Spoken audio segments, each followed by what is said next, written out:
Hello everyone, welcome to once smart classes Jaipur.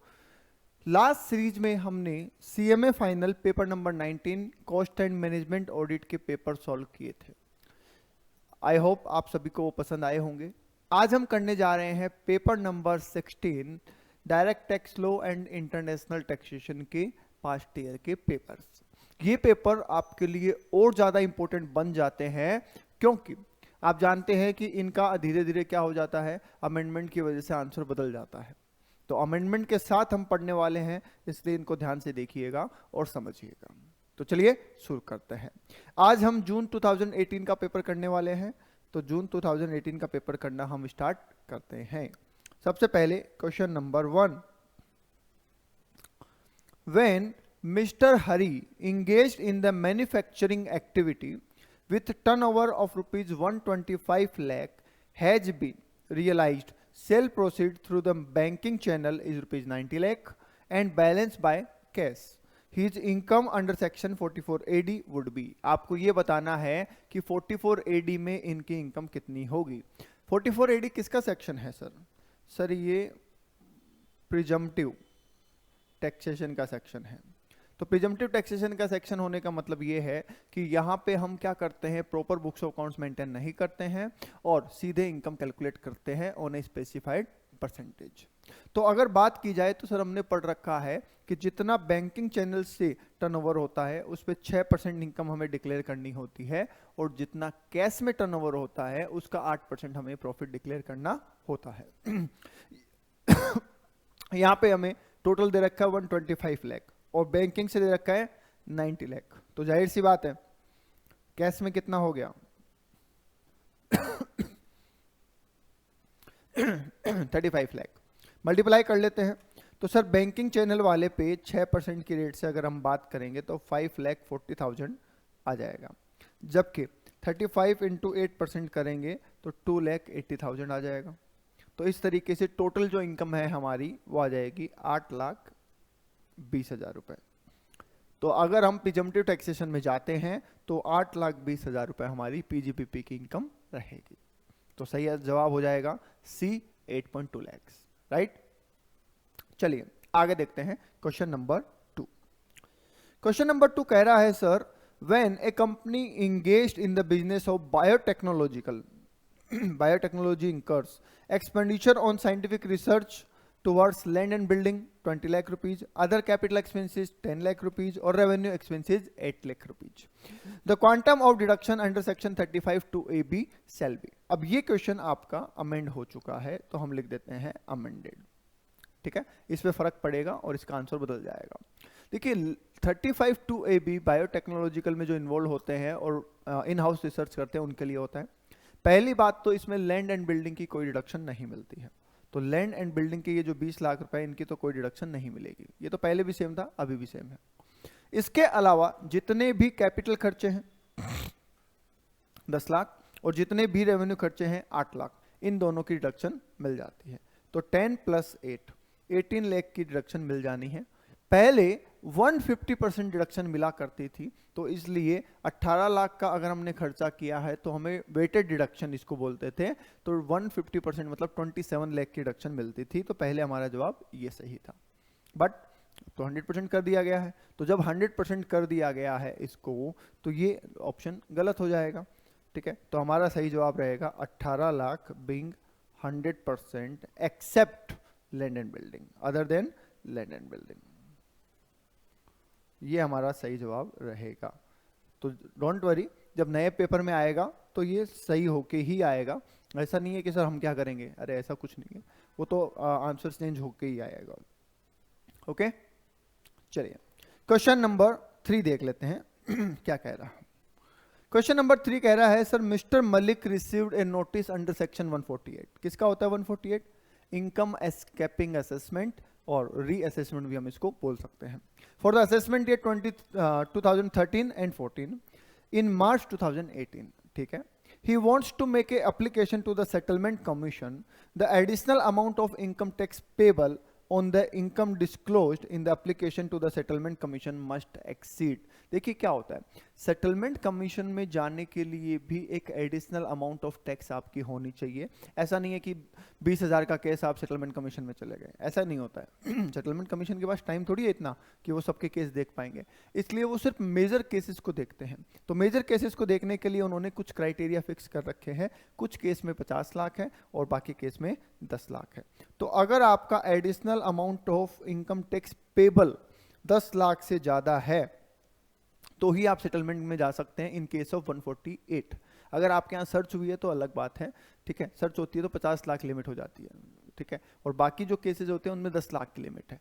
तो जितना tax मेरा पहले भर चुका हूं उससे मैटर नहीं है, अब मैं जो और टैक्स भरने को तैयार हूं और वो अगर 10 लाख से ज्यादा है तो मैं सेटलमेंट कमीशन में जा सकता हूं, अदरवाइज सेटलमेंट कमीशन में मैं नहीं जा सकता। ओके, तो आंसर है 10 लाख रुपए। Question number 4, ABC and company earn 15 lakh by way of transfer of carbon credit. The tax liability in respect of carbon credit क्या होता है? देखिए कार्बन क्रेडिट का और पेटेंट रॉयल्टी ऑन पेटेंट का, इन दोनों का अलग से टैक्सेशन दे रखा है। तो यहाँ पे हमें पूछा है कार्बन क्रेडिट का, तो हमने आपको बता रखा है रेगुलर क्लास के अंदर कि सर सेक्शन इसमें लगता है 115 BBG, जिसके अकॉर्डिंग जो टैक्स लगता है 10% का टैक्स है प्लस सरचार्ज है प्लस HEC लगता है। ठीक है, क्योंकि इनकम इतनी ज़्यादा नहीं है कि सरचार्ज लगे, तो सरचार्ज तो यहाँ लगेगा नहीं, तो रेट हो जाएगी 10 प्लस 4% HEC। HEC किसका? टैक्स रेट का, ठीक है। HEC किसका होता है? टैक्स प्लस सरचार्ज, सरचार्ज है नहीं तो इफेक्टिव रेट हो जाएगी 10.4%। Is that clear? मैं दोबारा रिपीट कर दूं, कार्बन क्रेडिट का स्पेशल टैक्स स्टेटमेंट दे रखा है और इसके लिए बोला है कि इससे आप जो कुछ भी कमाते हैं वो 10% प्लस सरचार्ज प्लस HEC की रेट से टैक्सेबल होता है। सरचार्ज तभी लगेगा जब आपकी जो अमाउंट है वो लिमिट से ज़्यादा हो, अभी है नहीं, तो 10.4% की रेट से ये आपको टैक्स देना होगा। कितना बनता है निकाल के देख लेते हैं सर। 15 लाख इंटू 10.4%, 1,56,000 बनता है। सर ऑप्शन नहीं है, कोई बात नहीं, ऑप्शन नहीं है, ये हमारा सही जवाब है। पहले ये भी अमेंडेड है ना, इसमें भी लिख देना ये भी अमेंडेड है। क्यों सर? क्योंकि देखो सर पहले क्या होता था, HEC नहीं होता था, पहले education cess and higher education cess होता था, तो 1 + 2 3% लगता था। तो एट दैट टाइम जो रेट हुआ करती थी 10% प्लस 3%, तो ऐसे 10.3 होता था, बट अब तो HEC हो गया 4%, तो 10.4 इफेक्टिव हो गया। तो यहाँ पे भी ऑप्शन चेंज हो जाएगा और बी हमारा सही आंसर हो जाएगा 1,56,000, राइट। चलिए आगे देखते हैं सर, क्वेश्चन नंबर 5 क्या कह रहा है। When mister Atul doing business has gross total income of ₹9 lakh, the maximum amount he can claim deduction under section in respect of pension scheme of the central government under section 80CCD would be। देखो क्या होता है, NPS में जब हम पैसा लगाते हैं ना, तो अगर हम एम्प्लॉयमेंट में हैं तो हम बोलते हैं 10% ऑफ सैलरी और actual contribution which ever is less, right. हमारे लिए भी 80CCD 1 में है ना, देखो मैं ऐसा लिख देता हूँ, 80CCD 1 में तो एम्प्लॉय का, 80CCD 2 में एम्प्लॉयर का। ये कब होता है? जब हम जॉब वाले पर्सन की बात कर रहे होते हैं। पर यही अगर हम बिजनेस वाले पर्सन की बात करें तो हम बोलते हैं सर एक्चुअल और 20% ऑफ GTI। क्यों? क्योंकि उसकी सैलरी तो होती नहीं है सर, तो क्या होगा 20% of GTI which ever is less. अब 9 लाख रुपए की इनकी GTI हमें दे रखी है, तो जितना ये एक्चुअल में कंट्रीब्यूट करेंगे वो और 20% ऑफ GTI, दोनों में जो भी कम हो। पर यहां आपसे क्या पूछा गया है? मैक्सिमम, तो maximum sir 1,80,000 being 20% of GTI। Okay, चलिए आगे चलते हैं क्वेश्चन नंबर 6 पे। When interest paid by an Indian company to a foreign company being a associate enterprises, such interest must not exceed कितना % of the Indian company's earning before interest, tax, depreciation and amortization, EBITDA। EBITDA के कितने % से ज़्यादा नहीं होना चाहिए? ये आपको इंटरनेशनल टैक्सेशन में पढ़ाया हुआ है 30%, याद होगा आपको। इंटरनेशनल टैक्सेशन में बताया हुआ है 30% इज द राइट आंसर, और इसका सेक्शन था 94B। कौन सा सेक्शन था? 94B। तो according to that 30% of EBI DTA के TDA के उससे ज़्यादा नहीं होना चाहिए। ओके, चलिए सर आगे आ जाइए सर। क्वेश्चन नंबर 7 जो कि बात कर रहे हैं secondary adjustment has to be made when primary adjustment exceeds. Secondary adjustment की जरूरत कब पड़ती है? देखो पहले तो ये पता होना चाहिए कि प्राइमरी और सेकेंडरी एडजस्टमेंट होता क्या है। जब कोई पर्सन इंटरनेशनल ट्रांजैक्शन करता है और ठीक है, और ट्रांजैक्शन रीजनेबल वैल्यू से कम पे करता है, ठीक है, मतलब purchase at higher sell at lower, ऐसा कोई ट्रांजैक्शन करता है जिससे इंडियन कंसर्न की इनकम डाउन हो जाए, तो इन दैट केस हम क्या निकालते हैं? ALP निकालते हैं, और उस ALP को लगा के उस पर्सन का असेसमेंट करते हैं, दो which is called primary adjustment. उसको क्या बोला जाता है? प्राइमरी एडजस्टमेंट बोला जाता है। अब बात आई कि सर इससे जो इंडियन कंसर्न है वहां तो एडजस्टमेंट हो गया, पर जो सामने वाली कंसर्न है जिसके साथ आपने ट्रांजैक्शन किया वहां तो एडजस्टमेंट हुआ ही नहीं, ठीक है। तो सेकेंडरी एडजस्टमेंट तभी करना होता है। अब सेकेंडरी एडजस्टमेंट तो हर हालत में तो नहीं करना होता, बड़े ट्रांजैक्शन में करना होता है। तो सेकेंडरी एडजस्टमेंट तभी करना होगा जब जो प्राइमरी एडजस्टमेंट है वो 100 लाख से एक्सीड करे, मतलब 1 करोड़ रुपए से एक्सीड करे। डन? ओके, तो ये आपको याद रखनी है लिमिट 1 करोड़। क्वेश्चन नंबर 8 क्या कह रहा है? When mister Singhania having total income of ₹10 lakh file the return of income for the assessment year 18-19. In January 2019, the fees payable under the section 234F for the delayed filing of return would be. Sir late इन्होंने return भरी है तो उसके लिए late fees क्या होगी under section 234F? तो मैं इसको भी बता दूं आपको कि अभी ये सेक्शन भी अमेंड हो चुका है, ठीक है। और इस सेक्शन के अमेंड होने का रीजन है 139(4) का अमेंड होना। अकेला ये अमेंड नहीं हुआ है, 139(4) और 139(5) भी अमेंड हुए हैं, जिसकी वजह से इसको अमेंड होना पड़ा। सर क्या हुआ, क्या हो गया ये सुनो। देखिए पहले क्या होता था, या तो किसी की डेट है 31 जुलाई, या किसी की ड्यू डेट है 30 सितंबर, या किसी की ड्यू डेट है 30 नवंबर, राइट। ये बेसिकली ड्यू डेट हुआ करती थी। ओल्ड बात बता रहा हूं मैं, नया मत समझ लेना, ओल्ड बात बता रहा हूं। ये ड्यू डेट हुआ करती थी, राइट।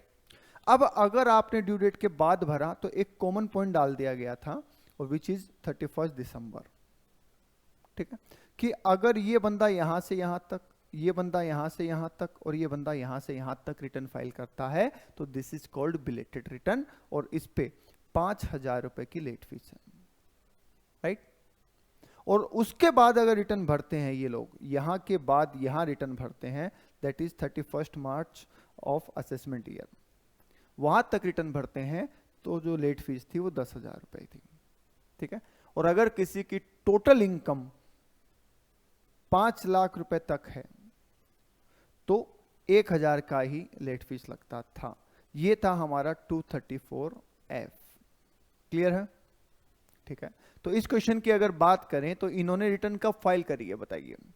ड्यू डेट के बाद करी है, हाँ। क्या 31 दिसंबर के भी बात करी है? हाँ। तो इसलिए ये कौन से कैटेगरी में आ रहे हैं? इस वाली कैटेगरी में। तो इनके लिए लेट फीस कितनी होगी? 10,000 रुपए। आगे बात समझ में? तो इस क्वेश्चन का सही जवाब है 10,000 रुपीज। पर सर आप ये क्यों कह रहे हैं अमेंड हो गया? सुनिए, अभी आपके लिए ये क्वेश्चन वैलिड नहीं रहेगा क्योंकि प्रोविजन चेंज हो चुका है। कैसे हो चुका है वो भी सुनिए। अगेन वही ले लेते हैं। सर 31 जुलाई ड्यू डेट है, 30 सितंबर जो ड्यू डेट हुआ करती थी वो भी चेंज हो चुकी है, 31 अक्टूबर हो चुकी है, ठीक है। तो ये एक तो अमेंडमेंट यहाँ पे ध्यान रखिएगा। फिर 30 नवंबर है कुछ लोगों की ड्यू डेट, राइट। यहाँ पे 31 दिसंबर आएगा हमारा, और यहाँ पे वही 31 मार्च ऑफ असेसमेंट ईयर आएगा। अब 139(4) में अमेंडमेंट क्या किया वो समझिए। इन्होंने 139(4) में अमेंडमेंट किया कि आप जो बिलेटेड रिटर्न भरते हैं वो यहीं तक ही भर पाएंगे, इसके बाद रिटर्न ही नहीं भर पाएंगे। क्या अमेंड किया है कि आप 31 दिसंबर ऑफ असेसमेंट ईयर तक ही रिटर्न भर सकते हैं, उसके बाद रिटर्न भर ही नहीं सकते। आई बात समझ में?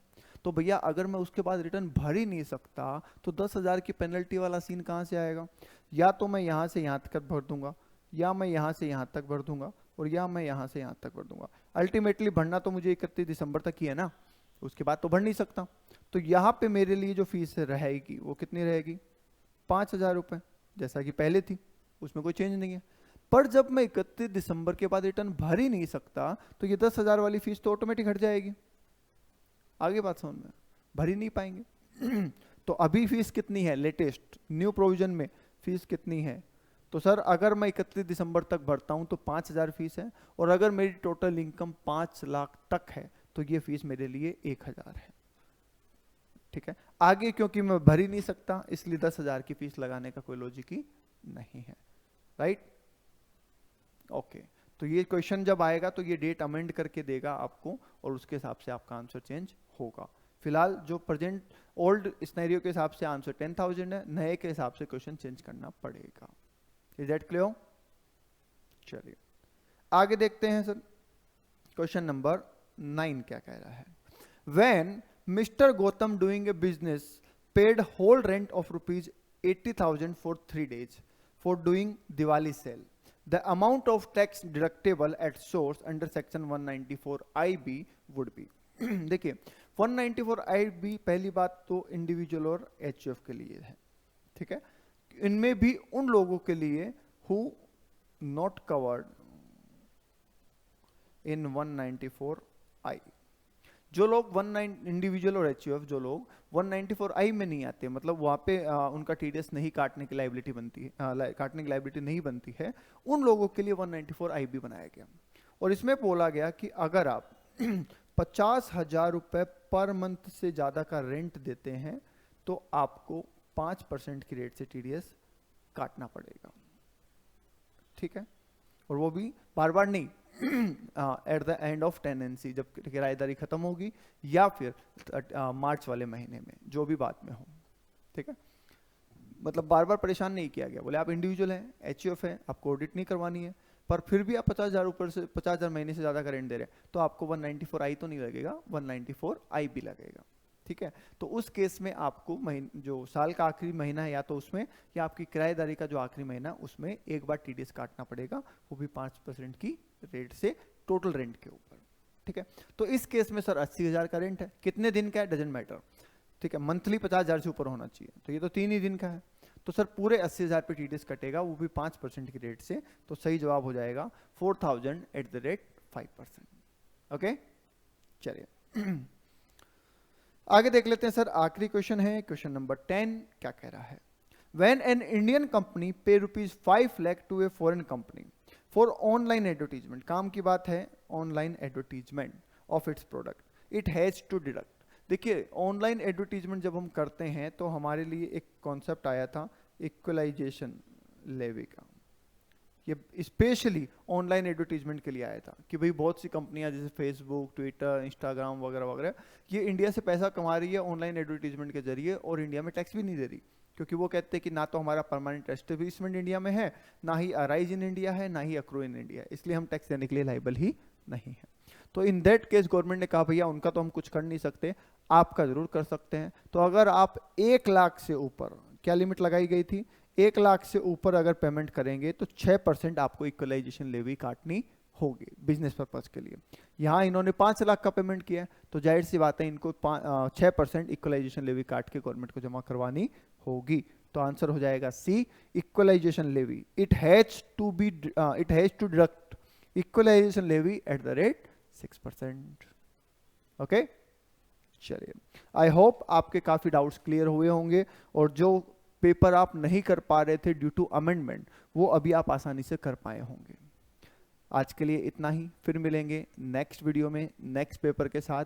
तब तक वीडियो देखते रहें, लाइक करते रहें और दोस्तों के साथ शेयर करते रहें। और चैनल अभी तक सब्सक्राइब नहीं किया है तो कर लीजिए ताकि आपको फर्दर वीडियो मिलते रहें। Thank you.